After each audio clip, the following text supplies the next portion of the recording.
नमस्कार दोस्तों, मैं हूं हिमालय सिंह और आप देख रहे हैं भोजपुरी पब्लिक न्यूज। और आज की इस वीडियो में हम बात करने वाले हैं प्रदीप पांडे चिंटू की आने वाली बहुत ही शानदार फिल्म के बारे में। ऐसी फिल्म भोजपुरी में पहली बार बन रही है जिस फिल्म का नाम है माई बाबूजी के आशीर्वाद।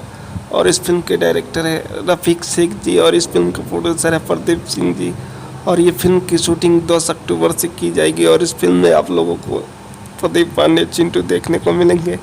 अभी इस फिल्म की हीरोइन का खुलासा नहीं किया गया है, लेकिन बहुत जल्दी इस फिल्म के हीरोइन का खुलासा कर दिया जाएगा।